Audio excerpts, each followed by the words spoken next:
Obadiah Chapter 1. The vision of Obadiah. Thus saith the Lord God concerning Edom, We have heard a rumor from the Lord, and an ambassador is sent among the heathen.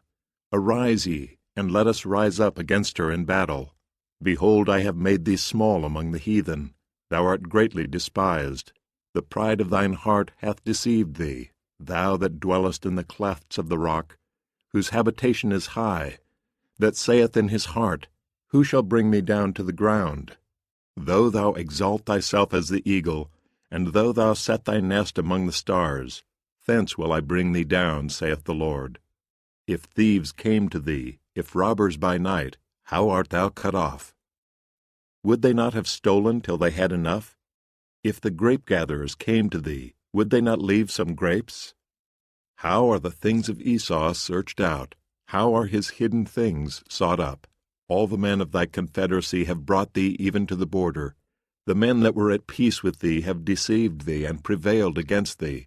They that eat thy bread have laid a wound under thee. There is none understanding in him. Shall I not in that day, saith the Lord, even destroy the wise men out of Edom, and understanding out of the mount of Esau?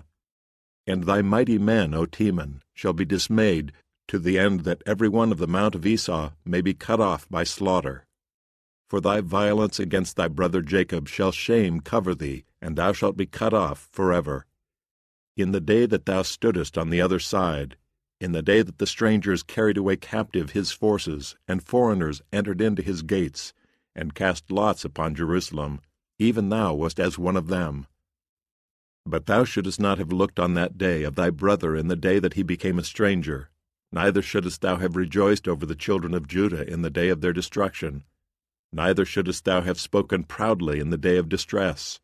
Thou shouldest not have entered into the gate of my people in the day of their calamity. Yea, thou shouldest not have looked on their affliction in the day of their calamity, nor have laid hands on their substance in the day of their calamity. Neither shouldest thou have stood in the crossway to cut off those of his that did escape.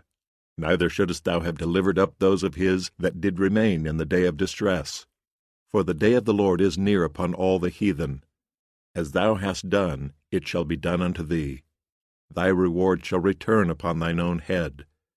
For as ye have drunk upon my holy mountain, so shall all the heathen drink continually. Yea, they shall drink, and they shall swallow down, and they shall be as though they had not been. But upon Mount Zion shall be deliverance, and there shall be holiness. And the house of Jacob shall possess their possessions. And the house of Jacob shall be a fire, and the house of Joseph a flame, and the house of Esau for stubble. And they shall kindle in them and devour them. And there shall not be any remaining of the house of Esau, for the Lord hath spoken it. And they of the south shall possess the mount of Esau, and they of the plain the Philistines.